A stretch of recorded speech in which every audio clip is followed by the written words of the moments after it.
Здравейте на всички!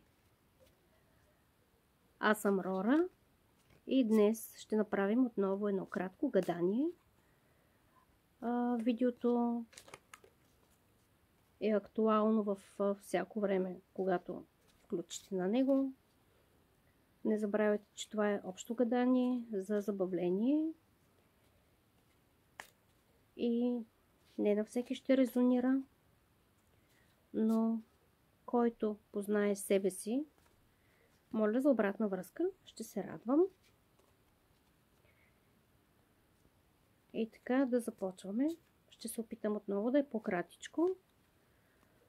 Да видим за кого ще е днес и какъв ще е проблема, който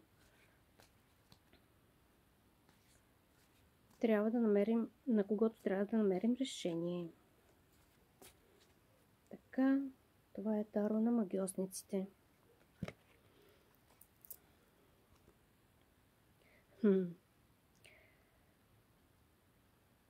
Някои от тези от вас, които ме гледат, са на прага на едно ново начало. Лично за себе си.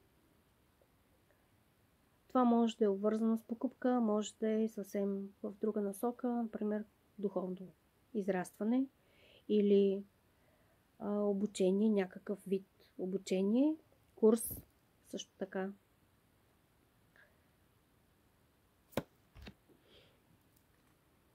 Да, бъдете уверени, това е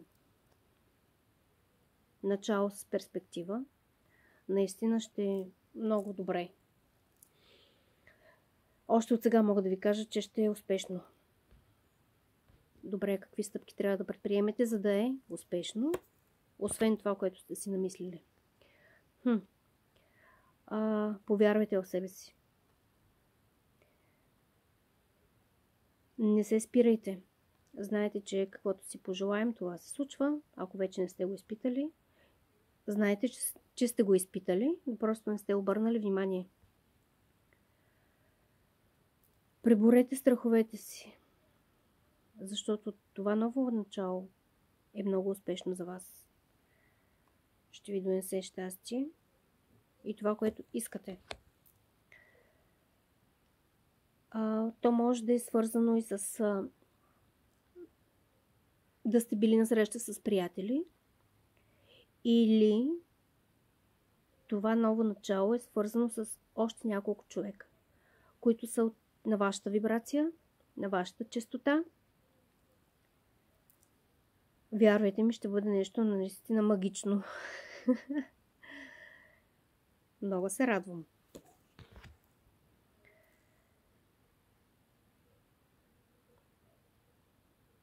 Може би сте чели по въпроса, запознали сте се какво може да ви очаква.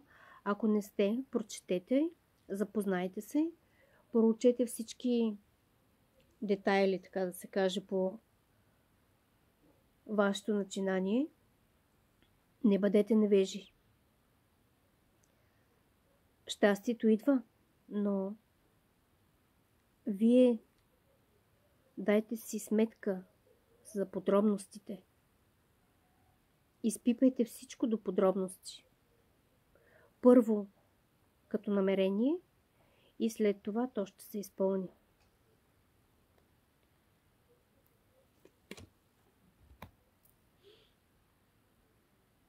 Силата е във вас. Вътрешната сила. Не говоря за физическа сила.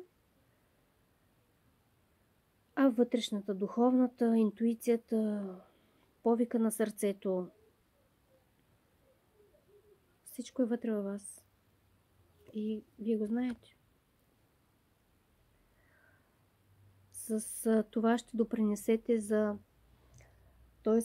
ще дадете пример на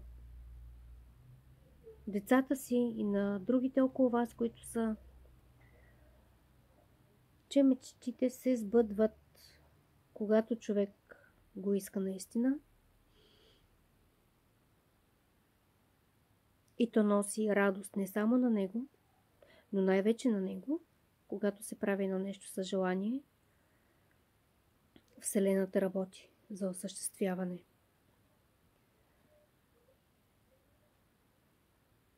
А може пък и децата ви да се включат в това начинание. Също така е възможно. Ако се занимавате и с рейки, направете си символите. Напишете си на един лист желанието. Дайте си срок. Сложете си го след това в кутийката и всекидневно си му изпращайте вибрации, като на нещо вече осъществено.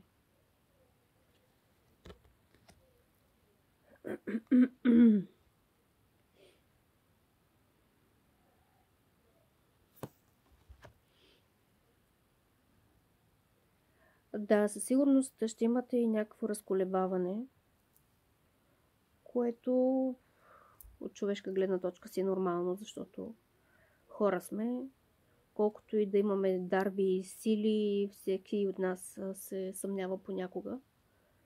Това е напълно нормално. Ще минете през такъв период, но благодарение на вътрешната си сила отново и на дарбите си на магиосник,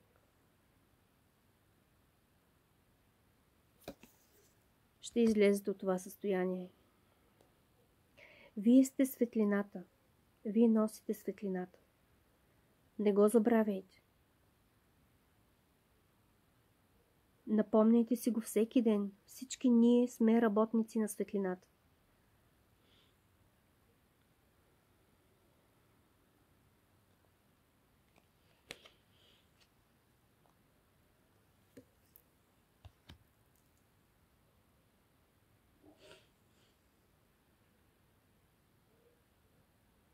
Ще имате колебания. И по-точно те ще са от външна страна. Някой ще се опитва да ви разколебае. Това ще е човек, който е близо до вас.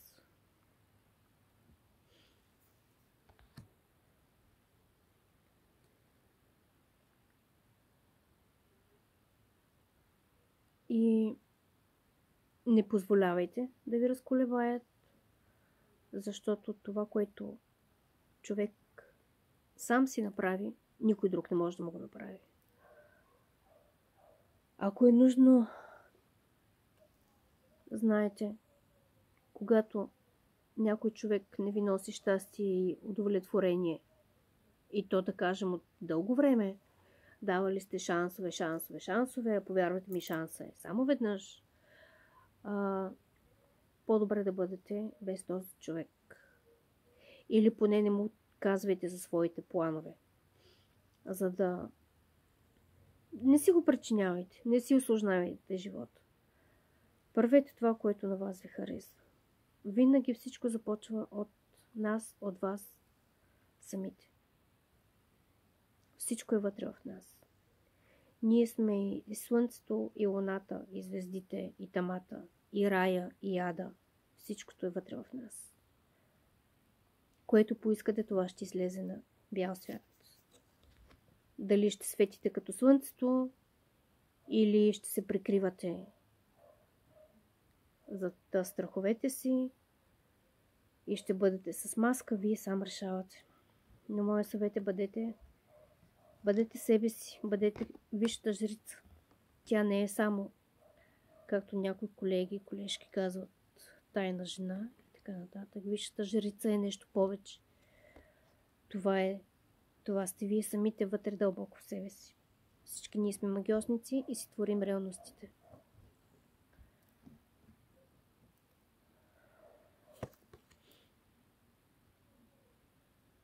Да. И ние се нараняваме, защото Другите ни нараняват, защото ние им позволяваме това. Спрете да позволявате. Научете се да познавате себе си. Опознайте себе си. Правете си подарък. Мисля, че друг път съм го казала. Правете си подарък всеки ден. Може едно кафе да е, но това е подарък. Баланс. Даване, получаване. Когато давате на себе си, получавате. Когато вземате от себе си, давате.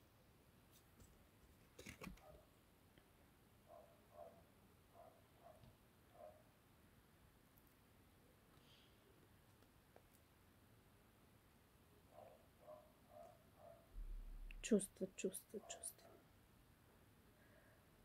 От толкова много чувства и се чувствате сами в океана.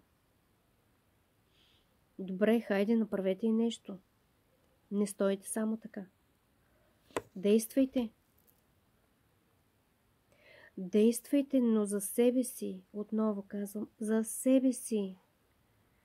Не наранявайте другите. Ако мислите, че създадено свое действие наранявате другите, то по-добре не го правете. Правете го за себе си, на вас да ви е добре. Когато на вас ви е добре, както вие се отнасяте към себе си,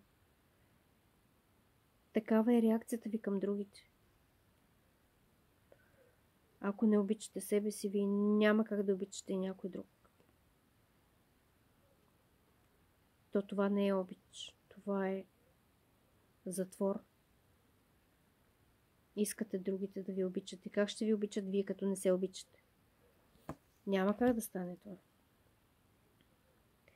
Бъдете огнени, темпераментни. Огънят е живецът.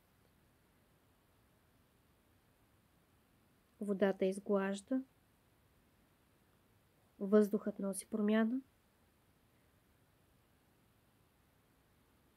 Земята казва тук и сега.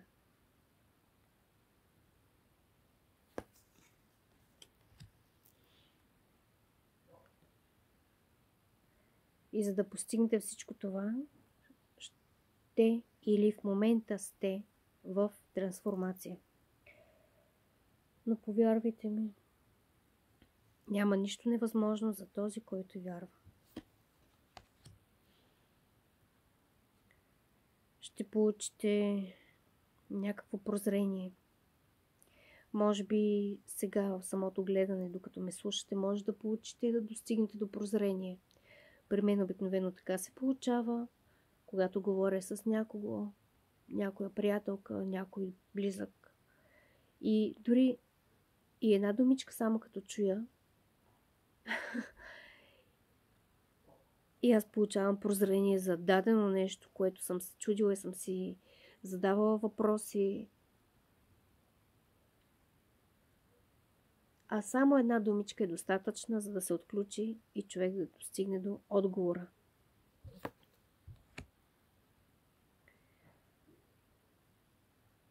И да започне на чисто. Това беше от магиосниците. Сега ще ви изтегля една карта от архангелите на Дорин Върчо. Също мои любими карти. Знаете, може би, че от тези карти всяка карта има тук послание и в книжката допълнително послание. Ще прочетем и допълнителното послание. Моля архангелите за една карта за вас, как да постъпите за това ново начинание, ново начало. Все още незапочнато и имате и съмнения.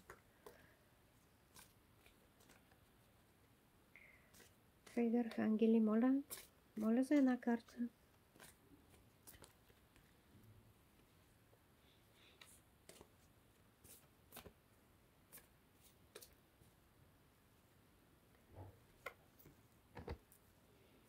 Промяна в професията. Да, за някого това ново начинание може да е промяна в професията. от Архангел Хамуел.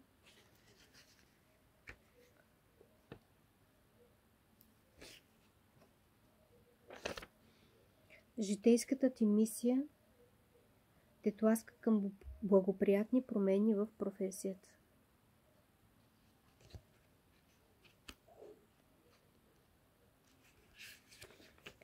И допълнителното послание: ти се помоли за помощ в професията и ето, че тя дойде. Понякога периода на преход изглежда напрегнат, но аз ти помагам да изчистиш всичко старо от живота си, за да дадеш път на новото. Обръщай специално внимание на повтарящи се идеи, образи и сънища, тъй като те са божествени пътни карти, които ти показват как да стигнеш до желаното място. Може би не виждаш целия път или на къде води, но всяка твоя стъпка ще бъде огряна от светлина. Как да работим с Архангел Хамуел? Името му означава онзи, който вижда Бог. Способността му да вижда ясно ни помага да намираме предмети, обстоятелства и хора. Той е известен с това, че помага на хората да открият професията, която отговаря най-добре на житейските им цели и влечения. Викайте го често като консултант по професионално ориентиране. Да, мисля, че е много подходящо за този въпрос, това гледане, този разклад. Аз благодаря, че бяхте с мен. Благодаря и на картите, благодаря и на висшите сили, че ми позволиха да ви предам тази информация. Вълшебен ден и до скоро!